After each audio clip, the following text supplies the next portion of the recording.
કેમ છો ખેડૂત મિત્રો? હું છું ચંદ્રેશ ઠાકોર અને તમે જોઈ રહ્યા છો આપણી યુટ્યુબ ચેનલ ખેડૂત કલ્યાણ. તો આજનો આપણો આ વિડીયો જે છે એરંડા ઉપર રહેવાનો છે.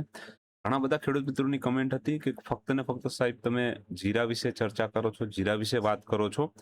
તો ચલો આજે આપણે જે છે એરંડા વિશે પણ ચર્ચા કરી લઈએ મિત્રો. ઠીક છે.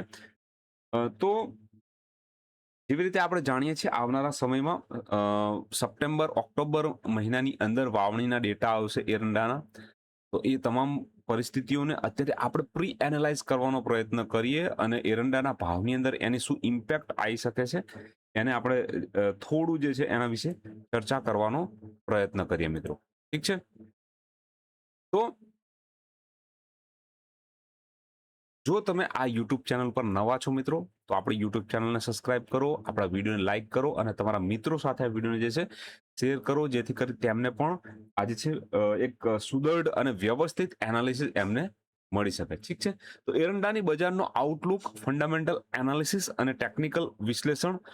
ઠીક છે. આપણે આ વિડીયોની અંદર આ સ્લાઇડ્સની અંદર જોઈશું 50-60 વેબસાઇટોનું એક સાથે વિશ્લેષણ કર્યા બાદ આપણને જે સ્લાઇડ્સ આપણને પ્રોવાઈડ કરવામાં આવી છે, એઆઈ જનરેટેડ આ સ્લાઇડ છે. અને આઈ હોપ એમ છતાં પણ મેં એને ડબલ વેરીફાઈ કરી છે, એ ડેટાને ડબલ વેરીફાઈ કર્યો છે. તમને પણ ક્યાંક ને ક્યાંક થોડી માહિતી મળે, તમને પણ ક્યાંક ને ક્યાંક થોડું જે છે મદદરૂપ થઈ શકું. મિત્રો, ઘણા સમયથી જે છે મંથની અંદર એકાદ વિડીયો તમારી માટે લઈને આવી રહ્યો છું. મને પણ ક્યાંક ને ક્યાંક થોડું દુઃખ છે, પણ થોડું જે છે બીજી છું, થોડા બીજા કામમાં અટવાયેલો છું. એના લીધે અ, હું તમારી માફી માંગવા માંગીશ કે થોડા કેટલાક મહિનાઓથી તમને વ્યવસ્થિત રીતે રેગ્યુલર વિડીયો તમને નથી આપી શક્યો. ઠીક છે. અને એની ક્યાંક ને ક્યાંક એ વસ્તુની જે છે મને પણ કમેન્ટ બોક્સની અંદર ક્યાંક ને ક્યાંક જે છે લોકો દ્વારા ફીડબેક મળી રહ્યા છે. ઠીક છે. તો જો વાત કરીએ બજારની દિશા નક્કી કરતા 4 પરિબળો જે છે એરંડાની અંદર, અને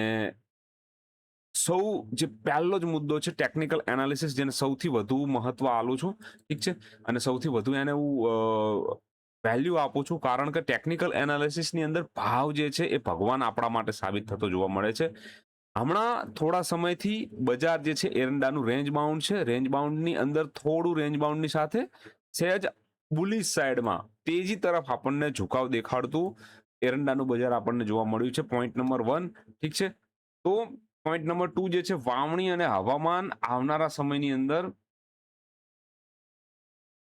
ઓલરેડી આપણને જે રીતે મેં તમને વાત કરી કે આવનારા સમયમાં સપ્ટેમ્બર થી ઓક્ટોબરની અંદર ડેટા તો વાવણીના આવશે જ એરંડાના, પણ અત્યારે હાલની જે પરિસ્થિતિ છે કપાસ અને મગફળી તરફ જે છે એ ખેડૂતોનું ક્યાંક ને ક્યાંક વાવણી માટેનું એક જે છે વધારે પડતું એક જે છે ઝુકાવ જોવા મળી રહ્યો છે. ઠીક છે. જે પણ ડેટા છે મિત્રો, હું ફરીથી તમને કહી દઉં, ઘણી બધી વેબસાઇટોને ખંગાલ્યા બાદ એઆઈ દ્વારા જનરેટ કરવામાં આવેલી આ સ્લાઇડ છે. આઈ હોપ, આશા રાખીશ આ તમામ માહિતી જે છે તમને સાચી અને સચોટ રીતે હું તમને આપી રહ્યો છું.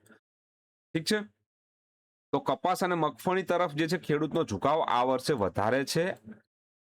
રેન્જ બાઉન્ડ બજાર છે એરંડાનું. ત્રીજી વસ્તુ વૈશ્વિક ગ્લોબલ ડિમાન્ડ છે. યુદ્ધના કારણે મેં તમને પહેલા પણ વાત કરી હતી, યુદ્ધના કારણે ક્યાંક ને ક્યાંક એરંડાની ડિમાન્ડ, એરંડામાંથી બનતી વસ્તુઓની ડિમાન્ડ જે છે રહેવાની છે. ચીન અને યુરોપ દ્વારા નવી ખરીદી કરવામાં આવી રહી છે, અને જે આપણા લોકલ મિલ માલિકો છે એમની પાસે પણ જે છે સ્ટોક ઓછો છે મિત્રો. ઠીક છે. લોકલ જે મિલ માલિકો છે એમની પાસે પણ સ્ટોક ઓછો છે. આ વસ્તુ ખાસ, આ મુદ્દો તમે ધ્યાનમાં રાખજો. લોકલ સપ્લાય છે ખેડૂતો અને લોકલ આપણા સ્ટોકિસ્ટો છે, એટલે કે નાના મોટા જે વેપારીઓ છે એમની પાસે પણ જે છે એકદમ એપીએમસી ની અંદર આવકની અંદર જે છે નિયંત્રણ છે. એટલે કે કોઈ પણ વ્યક્તિ જેની પાસે માલ છે એ હાલમાં વેચવા માટે તૈયાર નથી એટલી જલ્દી એરંડાને. ઓકે. તો આ 4 મુદ્દાઓને આપણે કવર અપ કરીએ. આ 4 મુદ્દાઓને કવર અપ કરીએ તો આપણને શું જાણવા મળે છે કે બજારની અંદર ઘટાડે ખરીદીનો માહોલ જોવા મળી રહ્યો છે હાલ. આ વસ્તુને પણ હું આગળ જતા તમને વધુ ડિટેલમાં સમજાવીશ કે ઘટાડે જે પણ આજે 1 નંબરનો પોઈન્ટ છે ચાર્ટ ઉપર, જ્યારે આપણે જશું ત્યારે હું તમને ડિટેલમાં એને સમજાવીશ કે ઘટાડે ખરીદી તો થાય છે, પણ આપણા માટે એક થોડું ચિંતાનો વિષય શું છે આગળ જતા. ઠીક છે. ટેન્ટેટિવ ટાર્ગેટ કહીએ, સંભવિત ટાર્ગેટ કહીએ એરંડાની અંદર, અથવા આપણી જે આશા છે એ 7800 સુધી એરંડાની અંદર ભાવ આપણને આવતો વાયદાની અંદર જોવા મળી શકે છે મિત્રો. ઠીક છે.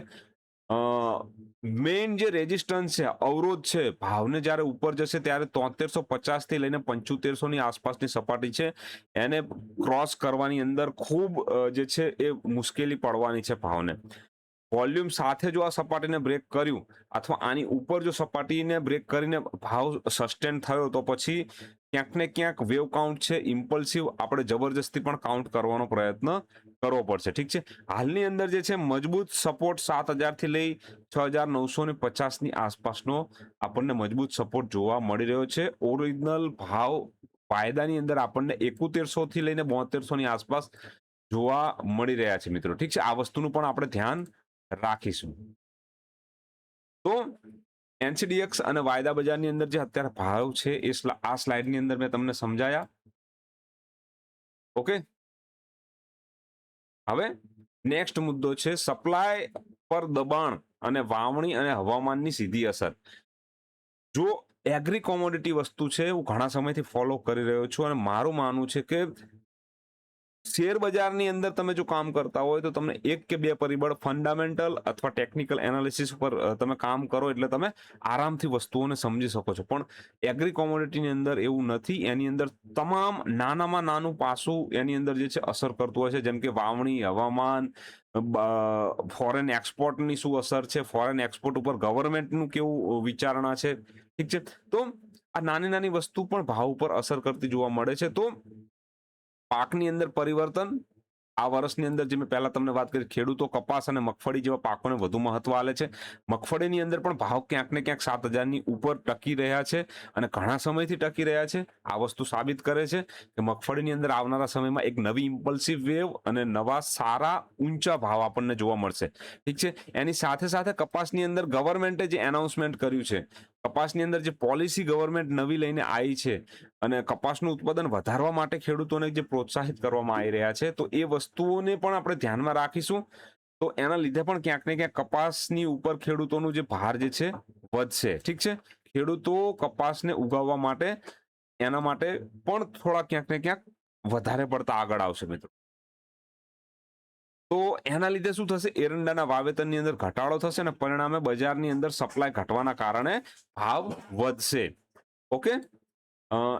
એના પછી હવામાનની જો વાત કરીએ તો જુલાઈ ઓગસ્ટમાં વરસાદ, જેવી રીતે તમે જાણો છો અત્યારે હાલના સમયમાં વરસાદ જે છે થોડો ડીલે છે અને એક વખત વરસાદ આવ્યા પછી વરસાદ અત્યારે જે છે ક્યાંક ને ક્યાંક વિરામ લીધો છે. ઠીક છે. એ આપણે જોઈ શકીએ છીએ. તો એના લીધે ક્યાંક ને ક્યાંક બની શકે છે કે ઘણા બધા પાકો જે નિષ્ફળ જઈ શકે છે. જેમ હું હમણાં જો વાત કરું, ઝાલાવાડમાં હમણાં હું હતો, ચોટીલા આજુબાજુના પંથકમાં ઘણા બધા એવા ગામડાઓ છે કે જ્યાં વાવણી લાયક પણ વરસાદ નથી. ઠીક છે. તો એના લીધે ક્યાંક ને ક્યાંક થોડી અસર પડશે અને હવામાનની અસરના કારણે જો એરંડાના વાવણીમાં થોડું ડીલે થશે અથવા નહીં થાય તો એના લીધે પાકના ઉત્પાદન ઉપર નકારાત્મક અસર પડશે, એટલે પાકનું ઉત્પાદન ઘટશે અને ડાયરેક્ટલી અસર ઉત્પાદન ઘટે તો ભાવ જે છે વધે. ઠીક છે. એ ઇકોનોમિક્સનો એક નોર્મલ અને સિમ્પલ સિદ્ધાંત છે જે સામાન્ય વિદ્યાર્થીઓને પણ 11મા 12મા ધોરણની અંદર ભણવામાં આવે છે મિત્રો. ઠીક છે. તો આપણે હવે અત્યારે શું કરવું જોઈએ, આ જે સમય છે જુલાઈથી ઓગસ્ટનો, એ બહુ ક્રિટિકલ સમય છે. રાજસ્થાન અને ગુજરાતની અંદર જે વાવણીના ડેટા આવશે એ બહુ ક્રિટિકલ ડેટા હશે અને એના લીધે ક્યાંક ને ક્યાંક આપણને જે છે થોડા સમયની અંદર, આવનારા સમયની અંદર ડેટા મળશે તો ખબર પડશે કે ભાવની અંદર એક્ઝેક્ટ ડેટા શું રહેશે, વધવાના અથવા ઘટવાના. ઠીક છે. એના સિવાય નિકાસ અને ઔદ્યોગિક માંગ જે છે એ પણ ખૂબ એક છે મહત્વ ધરાવશે. મેં પહેલા પણ તમને કહ્યું હતું, એરંડાને જે ઉપયોગ છે ફાર્માસ્યુટિકલની અંદર, કોસ્મેટિક પ્રોડક્ટની અંદર, હાઈ ગ્રેડ લુબ્રિકેન્ટની અંદર અને એવિએશન સેક્ટરની અંદર એરંડા અથવા એરંડામાંથી બનતી જે પેદાશો છે એનો ઉપયોગ થતો જોવા મળે છે. એક તરફ ચીન અને યુરોપની જે છે નવી ખરીદી ચાલુ રહેશે, એની સાથે સાથે આપણા લોકલ જે સપ્લાયર છે, લોકલ જે નાના મોટા સ્ટોકિસ્ટો છે અથવા મિલરો છે, એમની જોડે માલ જે છે અવેલેબલ નથી મિત્રો. આ જે તમામ પાસાઓ છે એના લીધે ક્યાંક ને ક્યાંક હાજર બજાર ઉપર ભાવ વધારાની અસર પણ જોવા મળી શકે છે. ઠીક છે. ફાઇનલ તમે જોજો છેલ્લે આ સિવાય હું જ્યારે ચાર્ટનું એનાલિસિસ કરીશ ત્યારે તમને જણાવીશ કે એક્ઝેક્ટ શું થઈ શકે છે આની અંદર ભાવની અંદર. ઓકે, સેલિંગ પ્રેશર તો એપીએમસી અને જે દૈનિક આવક છે બજારની અંદર એ એરંડાની ક્યાંક ને ક્યાંક ઘટવા પામી છે. ઓકે, અને ખેડૂતો અને જે નાના મોટા સ્ટોકિસ્ટો છે એમનું હોલ્ડિંગ પાવર પણ ધીરે ધીરે અ, વધી રહ્યો છે. ઠીક છે. તો એ લોકો શું કરે છે, જે ખાસ કરીને સ્ટોકિસ્ટો જેવો ભાવ નીચે આવે છે ત્યારે ખરીદવાનો પ્રયત્ન કરે છે અને વેચવા માટે તે લોકો બિલકુલ તૈયાર નથી. તો આના કારણે ક્યાંક ને ક્યાંક કિંમતો જે છે આપણને વારંવાર જે છે થોડું નીચે આવ્યા પછી ઉપર, થોડું નીચે આવ્યા પછી ઉપર તરફ જતી જોવા મળી રહી છે. ઓકે, તો માર્કેટ ઇનસાઇડ સપ્લાયની બાજુથી કોઈ દબાણ ન હોવાને કારણે બજારનો મોટો કડાકો જોવા મળતો નથી અને પાયો મજબૂત બને છે. પાયો એટલે કે સપોર્ટ એનો જે છે મજબૂત બને છે અને પાયો એનો મજબૂત છે. તો કહેવાનો મતલબ છે કે સેલિંગ સાઇડ જે છે બિલકુલ વીક છે, સેલિંગ સાઇડ બિલકુલ વીક છે અને બાઇંગ સાઇડ પર જે છે વારંવાર ખરીદી આપણને આવતી જોવા મળી રહી છે. ઓકે, તો આપણે ટ્રેડિંગ માટે કયા પ્રકારની રણનીતિ રાખવી જોઈએ? ફાઇનલ અને છેલ્લી સ્લાઇડ. તો ટ્રેડિંગ માટે આપણે જ્યારે પણ ઘટાડો આવે ત્યારે ખરીદવાનો પ્રયત્ન કરવો જોઈએ. ઠીક છે. ફંડામેન્ટલ્સ અને ટેકનિકલ ટ્રેન્ડ મજબૂત હોવાના કારણે ઘટાડે ખરીદી માટેનો માહોલ સર્જાઈ રહ્યો છે. આ સિવાય મિત્રો હું તમને હજુ પણ જણાવીશ કે ઘટાડે ખરીદી માટે પણ આપણા સ્ટોપ લોસ જે છે કયા હોવા જોઈએ અને કઈ જગ્યાઓ આપણને ખૂબ ધ્યાન રાખવું જોઈએ. તબક્કાવાર વેચાણ કરો. જો તમે વેચો છો, ભાવ ધીરે ધીરે ઉપર જઈ રહ્યો છે તો સ્ટેપ બાય સ્ટેપ તમે વેચો. એવું ના કરશો કે એક જ જગ્યા પર તમામ માલ સેલ કરીને નીકળી જાઓ. પ્રયત્ન કરો 50% માલ સેલ કરો, પ્રયત્ન કરો 50% માલ સેલ કરો. ઠીક છે, જેથી કરીને તમે મેક્સિમમ એનું જે છે એ નફો કમાઈ શકો. ઓકે, ઓગસ્ટના આંકડાની રાહ જુઓ. ખાસ કરીને છેલ્લે ઓગસ્ટ મહિનાની અંદર જે પણ ડેટા આવશે તે ખૂબ મહત્વના સાબિત થશે. વાવણીના ડેટા એ સાબિત કરશે કે ભાવને ખરેખર ઇમ્પલ્સિવ ક્રિએટ થવું છે અથવા કરેક્ટિવ ક્રિએટ થવું છે. ઓકે, તો આ આપણી વાત થઈ ગઈ એરંડા વિશેની અંદર. હવે આપણે એને ચાર્ટ ઉપર એનાલિસિસ કરીએ. ફંડામેન્ટલ એનાલિસિસ આપણે કર્યું. હવે ટેકનિકલ એનાલિસિસ ઉપર એમાં થોડું આપણે વધુ ડિટેલમાં ચર્ચા કરીએ મિત્રો. ટેકનિકલ એનાલિસિસના આધારે જો તમને જણાવું તો અહીંયા આગળ મિત્રો આપણને એક જે કડાકો જોવા મળ્યો 7800 ના ભાવથી લઈને, ઠીક છે, 7800 ના ભાવથી લઈને આપણને 5200-5300 નો જે ભાવ જોવા મળ્યો, એના પછી કોઈ પણ એવી તેજી અથવા એવી કોઈ મુવમેન્ટ નથી આવતી જોવા મળી જે આપણને સાબિત કરે કે ભાવ જે છે 7800 ની સપાટીને બ્રેક કરે.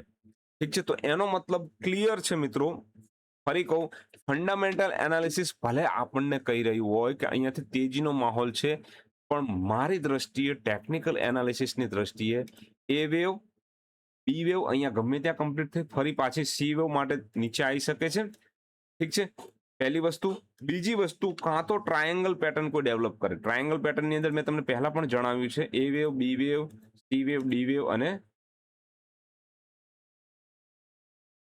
એ વેવ, આ બી વેવ, આ સી વેવ, આ ડી વેવ અને ઈ વેવ, આ પ્રકારના ત્રિકોણ આકારની સંરચના જે છે ભાવ બનાવતું હોય છે અને આ પ્રકારની સંરચનામાં કરેક્શન કમ્પ્લીટ કર્યા પછી અહીંયાથી એક સુપર બુલિશ મોમેન્ટમ સાથે ભાવ ઉપર નીકળે છે અને નવી સપાટીઓ ઉપર જતું જોવા મળે છે. ઠીક છે, તો કહેવાનો મતલબ છે અહીંયા આગળ હજુ પણ વેવ કાઉન્ટિંગમાં ખૂબ આપણને જે છે એક કન્ફ્યુઝન ક્રિએટ થઈ રહ્યું છે.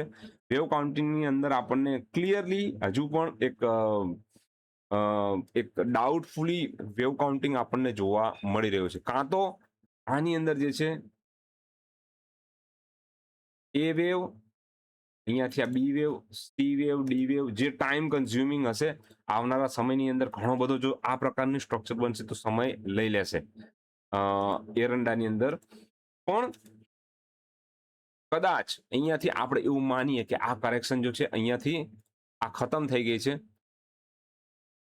અને અહીંયાથી કોઈ નાની મોટી એવી ઇમ્પલ્સની શરૂઆત થઈ છે, તો એ સંજોગોની અંદર ભાવ આપણને જે છે ઉપરની તરફ નીકળતો જોવા મળશે અને એની અંદર આપણને 1 નંબર, આ 2 નંબર, 3 નંબર, 4 નંબર અને આ 5 નંબર, ઠીક છે, અથવા આ 4 નંબર જે છે અહીંયા આગળ આવી જશે અને 5 નંબર આ પ્રકારનું કામ આપણને થતું જોવા મળશે, આપણને એવું જોઈશું. ઠીક છે, તો આ પ્રકારનું જો કામ થશે તો આની અંદર ફરી પાછી એ વેવ, બી વેવ અને સી વેવ પણ થઈ શકે છે અને એ કન્ડિશનમાં પણ ભાવ જે છે 6000 થી લઈ 6200 ની રેન્જમાં, એટલે લોઅર ઝોનની અંદર, જો લોઅર ઝોનની વાત કરું તો આ લોઅર ઝોનની અંદર આવી શકે છે. ઠીક છે, તો ઉપરની તરફની રેન્જની જો વાત કરું તો 7700 થી 7800 અને નીચેની તરફની જો વાત કરું તો 6000. આ બંને રેન્જ આપણા માટે ખૂબ મહત્વની સાબિત થવાની છે. નવી એન્ટ્રી માટે એરંડામાં ઉતાવળ ના કરવી જોઈએ, પહેલી વસ્તુ. બીજી વસ્તુ, જો તમારી જોડે માલ પડ્યો છે, જો તમે ખેડૂત છો તો તમે ડેફિનેટલી આ માલને હોલ્ડ કરી શકો છો. આવનારા સમયની અંદર કદાચ તમને અહીંયાથી ઉપરની તરફ 7800 સુધીના ભાવ જોવા મળી શકે છે. ઠીક છે, 7700 થી 7800 આ રેન્જની અંદર પણ ભાવ આવી શકે છે. પણ આ રેન્જમાં જો ભાવ મળે તો આ રેન્જમાં ભાવ તમે વેચવાનું ક્યાંક ને ક્યાંક આગ્રહ રાખજો મિત્રો. ઓકે, એરંડાની અંદર આ જે વિડીયો મેં બનાવ્યો, આશા રાખીશ તમને પસંદ આવ્યો હશે. આ વિડીયોની અંદર મેં ડિટેલ એનાલિસિસ તમારી સમક્ષ રાખ્યું. ઘણી બધી અલગ અલગ મુદ્દાઓ, ઘણા બધા અલગ અલગ પાસાઓ વિશે મેં તમારી સમક્ષ ચર્ચા કરી. તો મિત્રો, વિડીયોને લાઈક કરો, તમારા મિત્રો સાથે અને શેર કરો, ચેનલને સબસ્ક્રાઇબ કરો. Thank you for watching video. Thank you very much. જય હિન્દ, જય ભારત ખેડૂત મિત્રો.